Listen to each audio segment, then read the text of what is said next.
I didn't think, oh, I'm going to be the nastiest bitch on the planet, but it just kind of worked out that way. So we have come to know and love you as the winner of season 6 of RuPaul's Drag Race. Yeah. And the thing is that like with any reality show, I feel like there are people who manage to use that platform to catapult themselves into like a whole other level of success. And there's some people who don't really reach that level of success that they want to. So what would you say has been at the root of your success? Because you are just killing it. Well, I'm grateful to get to work. I Right. mean, that's the first thing. But also, I think age had a lot to do with it. Like being older when I did the show, I think if I were 20, I probably would have lost my mind. But I was 37, 38 when it happened. And I mean, my goal was not to be the Omarosa of Drag Race, but it was a great platform and you run with it. And I think it's opened doors for me to get to do what I want to do, which I like to do stand up and been fortunate enough to get to do movies with my friend Matt Kugelman.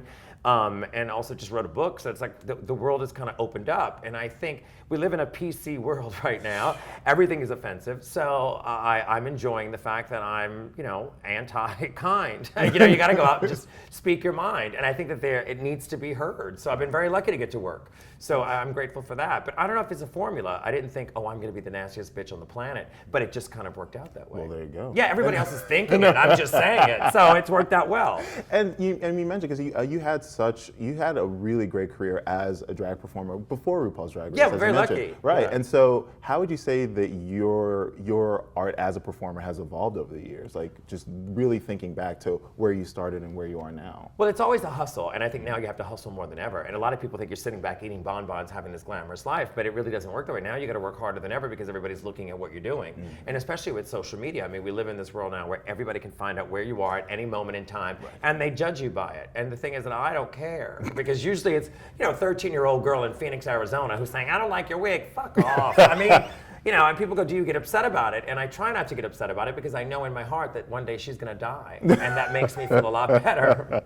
Seriously. Send your messages, you're gonna die. Yeah, it's just what it is. In this day and age, you have to be everywhere at once almost. Sure. You have to be doing so much. And so in that sense, you really are the talent and kind of the CEO of your brand. It's the only thing you can control. Right, Yeah. exactly. So like with that in mind, what has there been like a learning curve for you kind of building out the business side of things, like kind of keeping that in mind? Because as a performer, you have that down cold. Well, you have to look at it as a business, and Yeah. I think a lot of people don't. And I look at it as I'm not going to do drag for my entire life. And I mean, I'm already 42. I'll be 43 this year. So it's one of these things. Well, look at it's a this. bottom lash. I look like a dead grandmother. I mean, look closely. I'm peaceful. Look. Yeah. But the thing is that you do have to look at it as a business, and I do. And either you like it or you don't. And so I don't get caught up in the fact that someone may not find it funny. You don't like it? Move on. I'm not trying to win you over. I mean, I hate the Kardashians, but I don't blow up their page going, hey, I think you're a fat ass with no talent. But it's that kind of a thing where you just live your life and you do what you got to do. And some people are going to get it, and I've been very lucky enough to get to do it publicly and make money from it, you know? But there's money in hate. I mean, let's face it, look at the president. Oh, damn. Jerusalem. Yeah, it's crazy. It's nuts.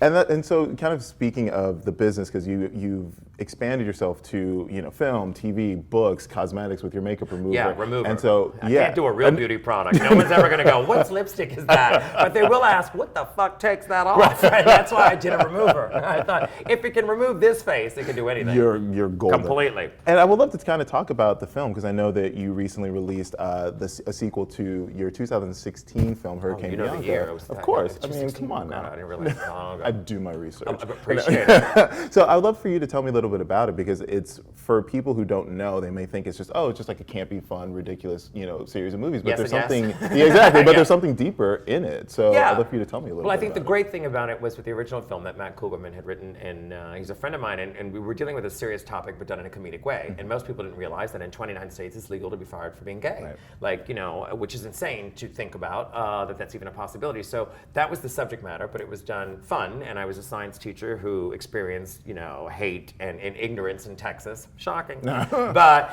it was a very small town, and I returned as Bianca Del Rio to wreak havoc. And so the second film, we were lucky enough to get to do, and very lucky to get Rachel Dratch back again, who is like the best person to work with. I mean, wonderful. So to get to do a sequel was the best thing ever. And we filmed in New York last October, and we pick up where we leave off, where Rachel Dratch's character was arrested for having sex with a high school student. And she spends her time in prison for like 2 years. And while she's there, she is plotting plotting and planning her revenge against Bianca Del Rio. She's trying to kill me and ruin my life. But we end up in Russia, because it's topical. And she gets to seek her revenge, which is amusing, and comedy ensues. So it's fun, but it still deals with homophobia and craziness that's happening in the world. This time it takes place in Russia. But it's fun without being too preachy, which is what I like about it. Absolutely. And we got great cameos this time too. We've got Wanda Sykes who does a cameo, Cheyenne Jackson, Kristen Johnson, and Janine Garofalo. Nice. Very lucky, I know. So how was that transition for you from like a stage performer to having like a starring role in a film? Like did you find that difficult at all, or was it just Yeah. Well, first of all, there's a lot of close-ups, which scares the fuck out of you. But you're fine. I'm getting No, close. not when you're on the big screen. Like I had watched many versions of it on my computer, and I was like, okay, this is fine. And then when you see it on the big screen, you're like, damn, that's a big nose hole. And anytime you assume that you have hair in your nose, it's there. Okay. You don't know it till later. Right. But no, it's interesting, and also I'm not necessarily playing myself. So I mean, not that I'm by stretch of the imagination Meryl Streep, but I'm the kind of ingenue in the movie, which never happens. Usually I'm the villain or the hateful one on the side or the best friend that they get rid of or dies in the first 20 minutes. So it's kind of interesting to have to play the person who kind of sets up everything that's happening. Right. So the pressure's there. A lot of dialogue, which is challenging. Yeah. I mean, I can talk for hours, but usually not someone else's words. Exactly. So that's challenging. I mean, it's hard to learn lines, but it's easy to snort them. Yeah, just saying. I don't know if you're trying. Lessons. Kids are watching. Yeah. Lessons of life It's from true. Bianca Del Rio. It's true. It's challenging. And I'd like to kind of segue into your book, Blame It on Bianca, because I find it interesting that I think I read that your publisher approached you initially with the idea of doing a memoir, and you kind of pushed back against that. Well, no one cares. Right. And that's egotistical to say that someone's interested in my story. And what do you want to hear? Do you want to hear some sad drag story? Oh, life was difficult. Nobody likes me. I got beat up. It's called high school. Right. Everybody's been through it. Who gives a shit? And that's the thing. You pushed back and turned it into something that I think is way more interesting and way more on brand for you. It's like this advice book. So it's giving the worst advice possible. Exactly. Because if you're a person seeking advice from a 42-year-old drag queen, you deserve the shitty advice I give you. And a friend of mine was like, what made you think you were qualified to write a book? And I go, well, Dr. Phil, that swollen walrus, he's giving advice. He's not even a doctor. I'm not a woman, so what's the difference? I can give what I want. Yeah. So as you're kind of mapping out your career and like making, as these opportunities come available to you, what's kind of in your mind thinking like, you know what, I want my career to go this way? Like, because most people just leap at these opportunities and it's like, yeah, I'll do a memoir. Well, but I say yes to everything. Back. I mean, I say yes to everything. I mean, hello, I'm here. I'm not picky at all. Thanks. No, I mean that is that here was a situation where I thought, okay, well, this would be fun. Also, you have boundaries, and I like you said, I didn't want to do a memoir. I didn't want to write about myself, so I thought, what's the best way to put it out there and make it fun? And it's fascinating because with the process, the reason why the advice came along was because people ask a lot of questions through social media, like, what color lipstick is that? Or where do you get your eyelashes? Or why were you born?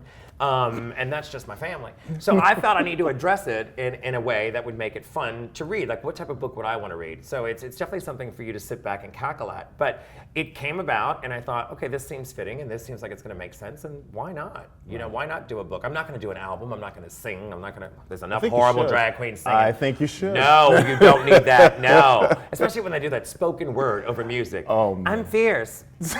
I'm fierce. Do. I'm fierce. Like, what the hell? Well, that's actually a good point because a lot of queens come from RuPaul's Drag Race and they immediately do an album. It's completely. And you have kind of been carving this own lane for yourself. So what's sort of like your North Star in your career? Like what's sort of guiding you to do the things that you're doing? Alcohol is guiding me and taking me where I need to go.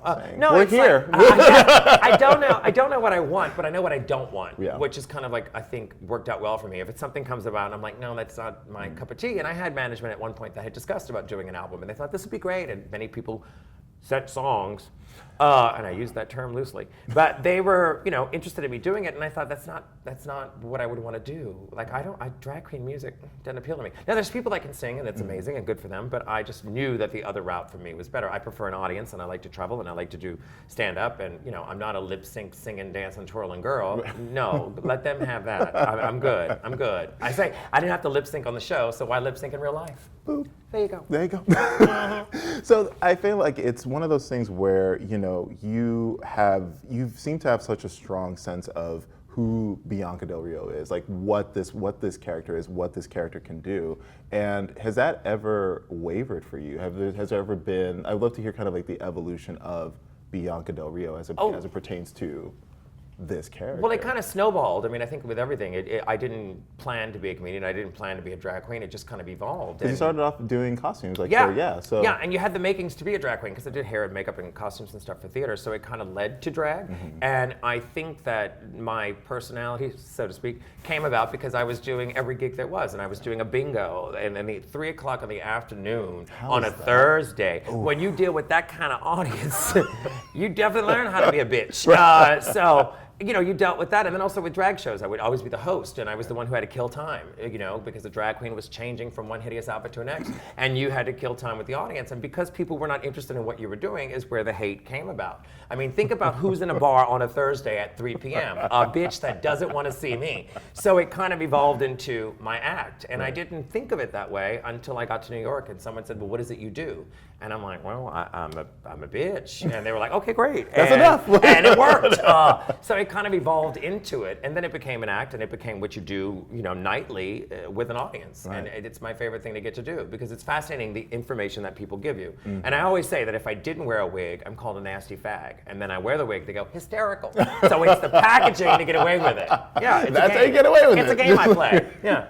And that's the thing. I mean, people always call you the queen of mean, and it's like this has become, you know, again, like your brand, like this very like witty, sharp-tongued, hateful. kind of hateful, unkind and hateful. True, but consistent. Right, consistent. Yeah. So do you ever feel that as a performer that you may be kind of boxing yourself in, or people are boxing yourself in for you? Like, do you ever feel like you can't really?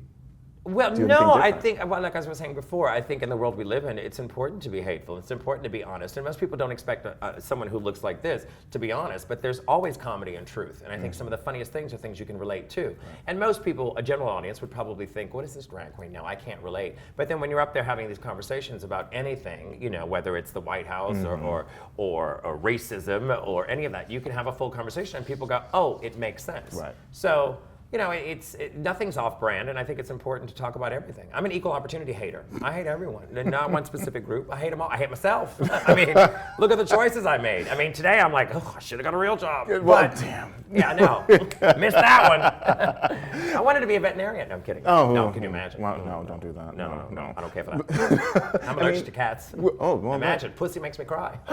Difficult. Who would have thought? Who would have thought? Pussy makes me itch. She's cackling. When you think about, I mean, because I think when people kind of look at you, they just see you have this. When they look at me, they turn to stone. Oh, yeah. please. Yeah. I'm still here. It's the only time I get a man hard. Yeah. How was that? No, like because people, like as you know, Ben de la Creme said on their season, like you sailed through, and people look at your career and they just think like you are this force to be reckoned with. You are Hurricane Bianca, and it may seem like you just kind of just keep winning and have this like upward trajectory, but has there ever been like a major setback in your career? I think, yeah, there's been many. And you know, first of all, it's like, I never thought of it as a career. You know, you just kind of like, all right, I'm making a living, I'm lucky to get to pay my bills, and that's been the great thing. And I say, you know, getting Drag Race obviously was a great opportunity because it puts you on a larger platform, but it's the hustle, and you know, you're gonna have good and bad, and I think that you just plow through it, and you also acknowledge when it's good and bad, you know? Here was Drag Race, and I took this chance, and I knew a lot was at risk to go on there, because you never know how it's gonna turn out. And everybody tells you after they watch it, they go, I knew from the first episode you were gonna win. Well, that's fine, because you're watching their narrative. Exactly. And when you're filming it, you really don't know. I mean, there's 12, 14-hour days of just shooting, and you have no idea what's going on. Like you're clueless as to what's happening. You don't know some other story. And I think in the past, you know, someone who cried or someone who had struggles always won. You know, they love the underdog. So I didn't think I was gonna win. I didn't think doors would open. I just thought, get through this challenge and move on to the next. Right. So it was just kind of a check-off list.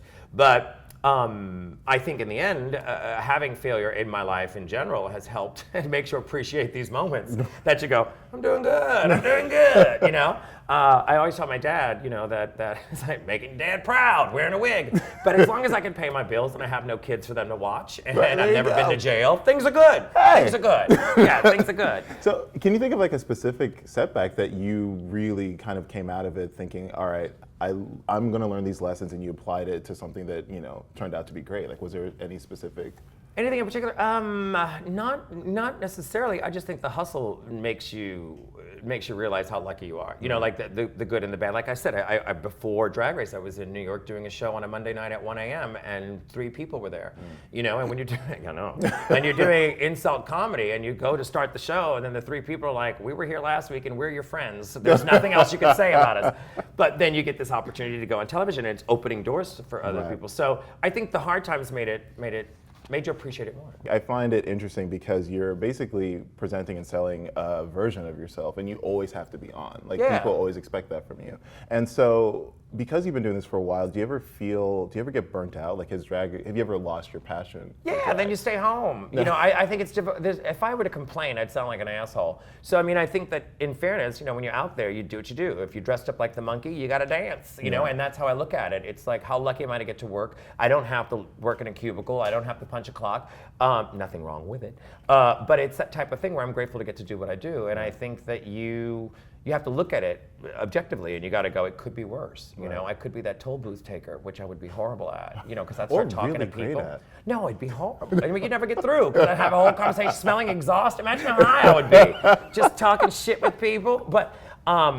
But I think that, you know, with it, you realize how lucky you are, so you just continue to enjoy it. And if I don't want to be bothered with people, I stay home. Right. Fair enough. It's true. Yeah, sometimes people should hide from others. I mean, it's important. That's fair. And I ask that because I think a lot of people, particularly when they're starting out in really any endeavor, like particularly if it's an art form they do, whether they're a musician or a comedian, whatever, that level of hustle, like it's your passion, but then sometimes you can just feel like, I am so burnt out because your life becomes so consumed with it. Well, you could just stop, you know, and I think that that's the thing. You take a minute for yourself and you sit back and you go, all right, you know, I need to take a night off or 2 nights off or just hide from the world, which is a great thing to do. It's really great. And it also, I mean, I'm in the witness protection program, so it works out well, you know, anytime it's tax time, I'm hiding, bitch. Hiding from the world. And I'd love to kind of talk about like because you've had just sold out shows after sold out shows. Thank like God. Your life, right. So I feel like because I think I read somewhere that you said you're not necessarily the type of person to sit down and just like write your material. Like this is a joke. So what exactly is that process? Because I think a lot of people think like, oh, she probably just gets up there and just like says what's on her mind. But there's yes and no. I mean, when you're doing a show, when you're traveling, like for instance with the show that I still have a couple more dates in America. The advantage to that is that I usually start with topics, you know, of what I'm going to discuss, and there's usually set scripted things that you use. But with each night, you're always adding something else to it, and some nights some things work, sometimes they don't. And through it, comedy creates itself. So I leave it somewhat loose. Oh, this could be taken out of context. I leave it loose because you never know what's going to happen. Isolate that clip right there. Just leave it loose, and it's going to cut you. Seasoning my meat. But you never know what's going to happen. So I leave topics, and sometimes when I start the show, let's say I started in Amsterdam last year. I think the show was probably an hour. Now it's an hour and a half. So you create and build off of that. And each night's a new night. So each night that you're there, you have to create whatever magic's going to happen. Right. You know, and sometimes things click and sometimes they don't. And people often ask me, you know, especially when you're working in America and you're working overseas, they always say, what's the difference between an audience in Australia and what's an audience in America? And I always say, there isn't. It's like 3 drinks. 3 drinks for them, 3 drinks for me. We're all laughing at the same shit. You know, it doesn't matter, you know? Right. I mean, is there an example of something that you felt didn't work and you had to like, what's the way, like how'd you retool it to make it work? Well, once again, I think it just depends on the night. Like some nights, some things click, but I also think acknowledging it when it doesn't work. You know, you don't act like you're not there. You kind of go, "Oh, that was dumb," or "Oh, that didn't work." Or you go, "Oh, you didn't laugh at that last night. They laughed here." But some things didn't go over well in Florida. But then again, it's what Florida. does? I was going to say, what does go over well in Florida? Yeah, it's like they can't even vote. Who are you to decide? Yeah, but it's much truth. It's an interesting place, that Florida. I gotta tell you, where teeth are optional. They don't even talk to you, they just whistle. Teeth and hygiene. Yeah, it's questionable. Completely optional. But do you really need teeth when you're dating your sister? I mean, it doesn't. It's fine. It's fine. It's completely optional. But it is. And the thing is, like, because like when I feel like drag has become, it's as popular as it's been. That's crazy. Like, it's insane, and it's one of those things where, you know, I think that it's only going to keep going. I don't think it's a fad. I don't think it's going away anytime soon because this has been a long time coming because drag has been around for decades upon decades. And I'm just curious to know, like, how do you think your style of drag has helped shape this landscape of drag? Oof. Because it's different. Well, no, I mean, but TV is a very powerful thing, and I think it's amazing because when I grew up, there was really no drag on television. I mean, Ru had that VH1 talk show at the time when I remember growing up and seeing that, and even that was short-lived. And I even as a drag performer, which happened much later, I couldn't relate to it because I was not this tall, glorious, glamorous black woman with blonde hair. It still wasn't my side of it. So through the years, I was fortunate enough to get to work and experience so many other drag performers, and I think nowadays with the children of the internet, they think that drag is only Drag Race, but there's so many other brilliant performers that are around. There was like Charles Pierce and Jim Bailey, and these are people in the 60s that were doing it, so it was a different time. But I think the evolution is there, and obviously drag is quite popular. Even the horrible people are known. Right. But I think what's fascinating is that if you have a gimmick or you have something to offer, whether you're a singer, whether you're a dancer, whether you're a lip sync artist or a comedian, I think that it's a great platform, and everybody's out there, you know, and you do what you do and try to do it to the best of your abilities, and know that everyone's not going to like it, everyone's not going to get it. But I think it's probably, which I've experienced even doing my show as I travel, you have such a range of people that watch it. A majority of the people that watch are straight girls, which I was quite shocked by. Majority of my audience is straight girls, and they bring their husband along, and they're always like, "Oh, I'm nervous, I'm straight." I'm like, "Listen, I'm not recruiting. You know, I'm not looking for the next faggot. I'm good." And who wants to sleep with a straight man? It's too much work. You have to explain everything. Give me a good dirty whore any day. But you know, you find through it, it's fascinating to see the audience that's there. Right. You know, but it's just a great opportunity, and it's to know that, for instance, there was a young boy who was 13 years old who was in drag with his grandmother that came to see me. And I was nervous. He's like, "Me and my grandma love Drag Race, and we watched the show together." And I looked at her and I said, "You do know my show's going to be a little racy." She goes, "Well, what the fuck you think I came for?" And I thought it was You're sweet. in the right place. I thought it was sweet. I was like, "At your age, you're still coming." But no, she was very nice. She was very nice. So I'm bringing families together. Exactly. Yeah, through hate. So I mean, the thing is, like, so knowing what you're capable of, knowing like where drag is right now, just kind of in pop culture, where do you see, like, where are you steering your career next? Because you've done film, you've done TV, you've done stand-up, You're acting like I've done it. No, like hopefully there's more work to come. Yeah. You know, that's the thing. I think if it becomes the new norm, I think it's a great thing. And through it, you know, like all these opportunities have kind of evolved, and I think you just got to keep trucking. I mean, I want to do more film. I want to do more television. I would love to do another book, you know? And I think that's the crazy thing. It's like right now with the book and a tour and a movie out, and everybody's like, "Well, what's next?" I go, can I get through this week, please? Like, I'm trying. But yeah, I think the more the better, you know. And I'll go as long as I'm enjoying it, and then I'll take a long dirt nap, you know. And I go, put her away, you know, put Bianca in a box. Because you can't. I don't want to do it forever. I have to say. I do know there's an expiration date on everything. Yeah, especially when you're dealing with comedy. You know, you can't sleepwalk through it. You know, you have to. You have to have a voice. You have to have an opinion, and you have to stay true to yourself. As I sit here in a wig, but you have to know that it's still motivating and still exciting to get up and do it. And Joan Rivers did it until to the her. end. Yeah. Yeah. And I you were mean, there. one of the best. You were there in bed with her toward the end. I killed her. Yeah, No, actually, I didn't. After me was Leanne Rimes, and she's the one that killed her. Yeah, she was the last. Yeah, she turned Joan blue. No, I'm kidding. But Joan would have laughed. It was very funny because actually. R.I.P. girl. No, after it happened. Oh, you went down. After Joan had passed away, it was very funny. I don't know if you know Lady Bunny, one of my dear friends, and she had posted an ad for that clinic on my Facebook page, and she says, "Go get your voice checked." And I thought, not too soon. Not too soon. Never I mean, come on. Joan was making Whitney jokes 24 hours she died. After she died, so yeah. It's fine. It's fine. And we're all gonna die, just like that girl in Phoenix who wrote that hateful shit on social media. She's gonna die. Whew. And scene. It's true. Perfect.